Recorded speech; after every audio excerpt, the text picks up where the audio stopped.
ሰላም ለእናንተ ይሁን።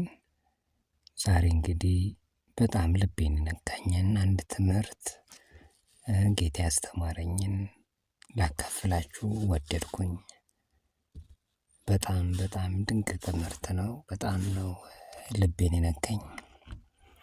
እናንተም ትልቅ ነገር እንደምታተርፉበት ተስፋ አደርጋለሁ። ትንቢተ ዳንኤል ምዕራፍ 2 ከቁጥር 27 እስከ ቁጥር 35 ነው ይሄ ክፍል የሚገኘው።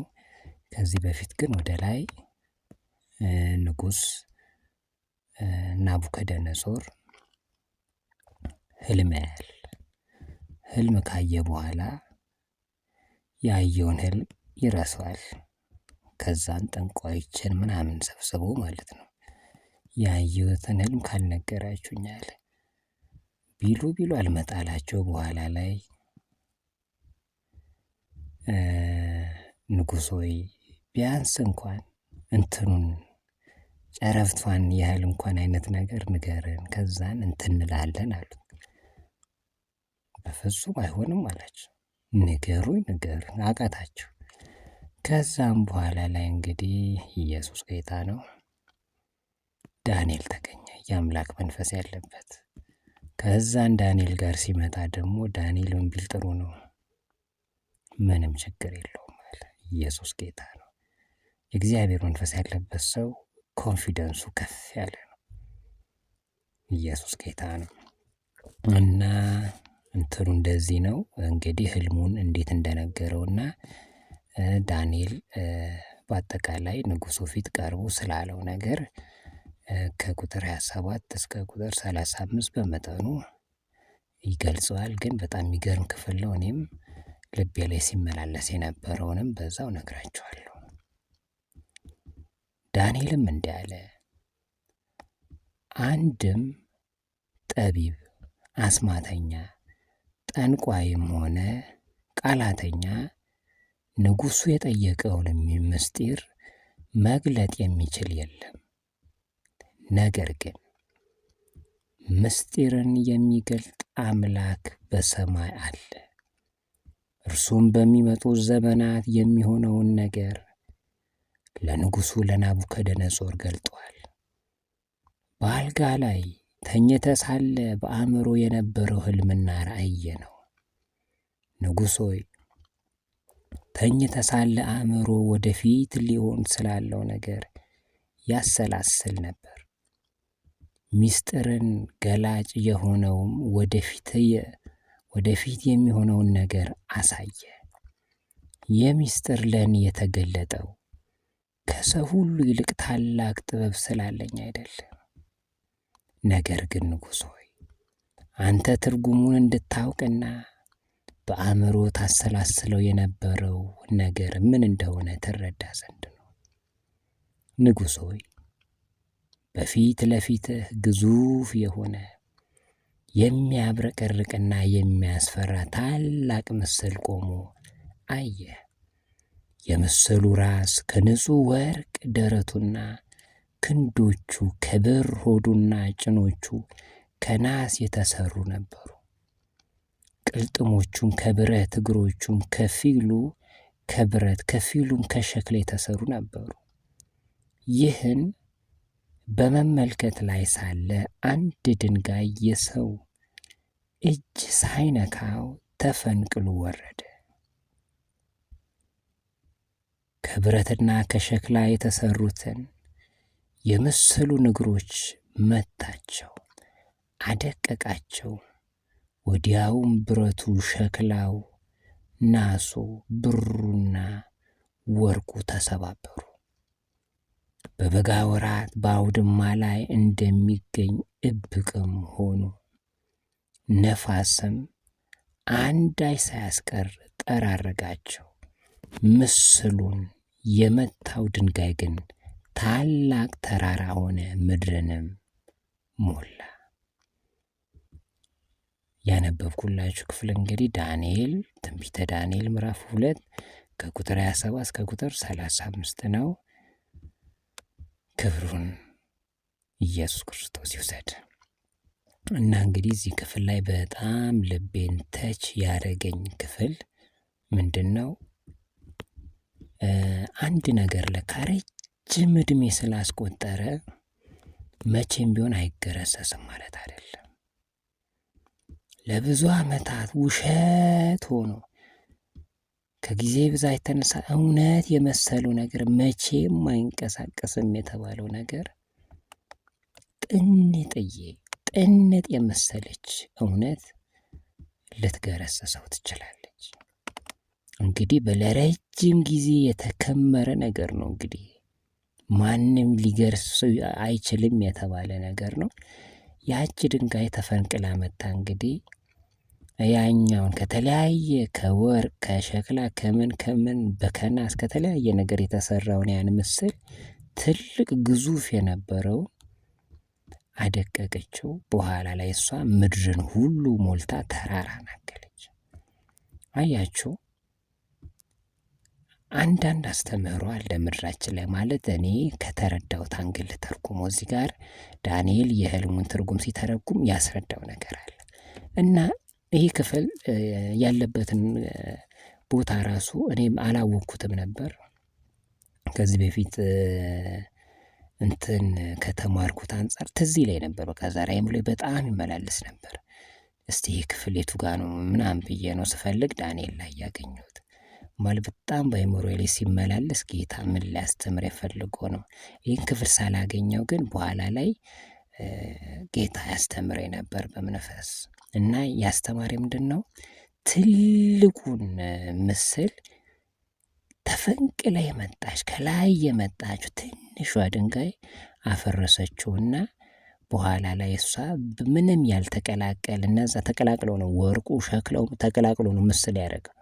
ይህ ግን ምንም ሳይቀላቀል አንድ ማንነት ይዞ ትንሽዬ ድንጋይ ሆኖ ግን በኋላ ላይ ራሱ ድንጋይ ሆኖ ግን ተራራ ሆኖ ምድርን ሸፈኗት ነው እዚህ ላይ ዳንኤል የተናገረው። እና ምንም ቢሆን ከሚመቻመች ሀሳብ የጸና እውነት ይሻላል።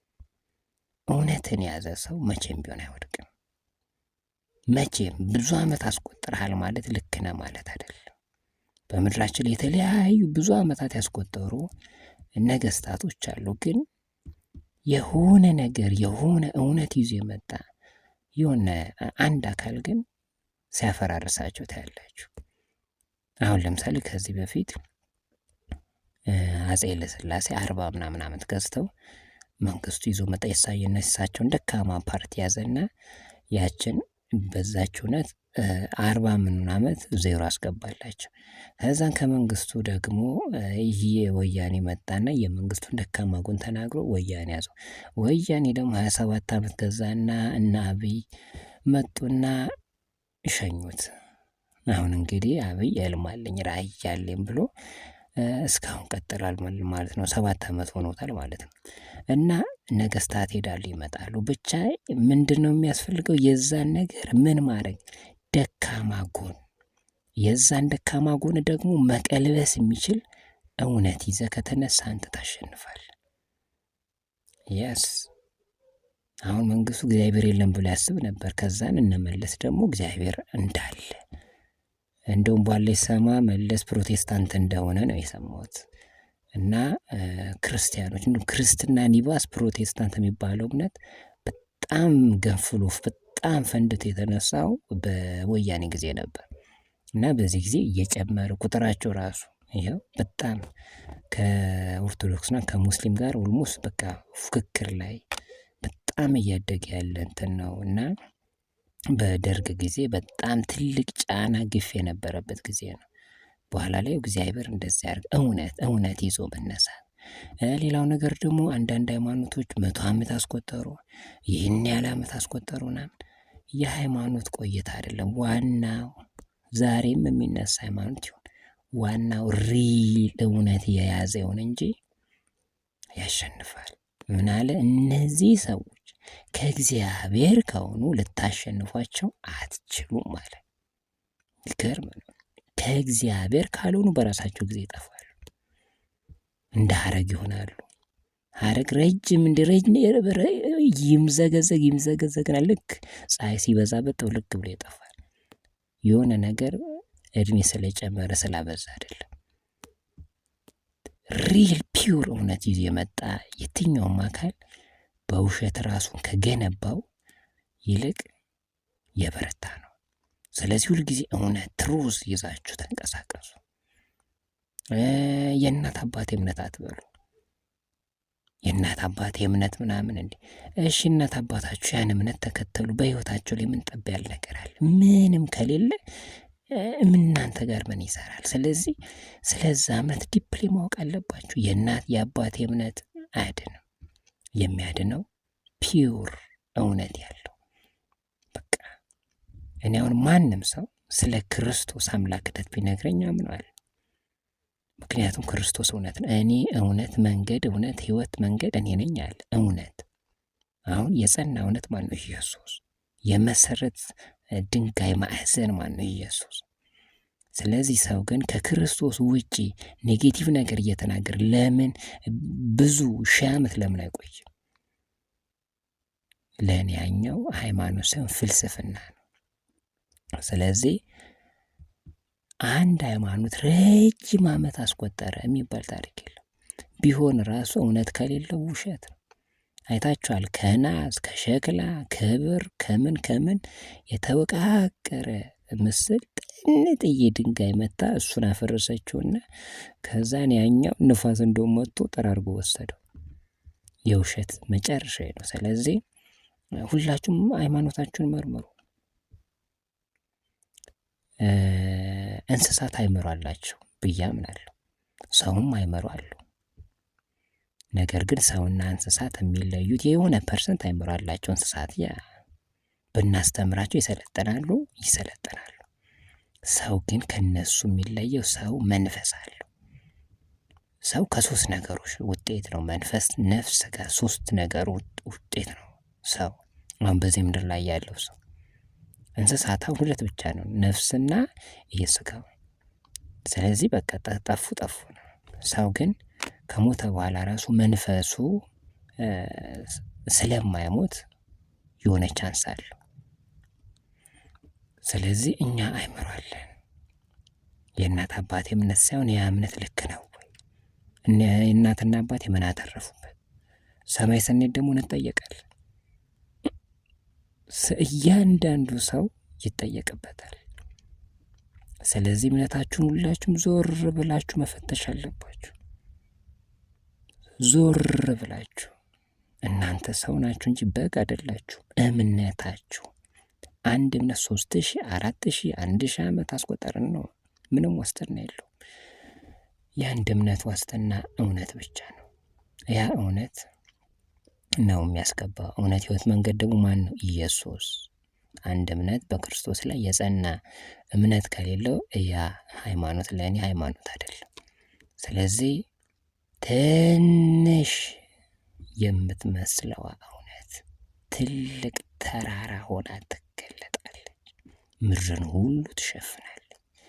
ስለዚህ ለብዙ ዓመት የቆየ አስተምህሮ ውሸት ሆኖ ማለት ነው። ለብዙ ዓመት የቆየ አስተምህሮ ከጊዜ በኋላ እውነት ይሆናል? ውሸት ነው፣ አይሆንም። ስለዚህ ሁላችሁም ንቁ። ጥንጧ እውነት ትልቅ ድንጋይ ሆነች። ትንሿ ነገር ኢየሱስ ትንሽ መስሎ መጣ። ትንሽ መስሎ በቃ አምላክ ሆኖ እኮ ሰው ሆኖ ተወለደ።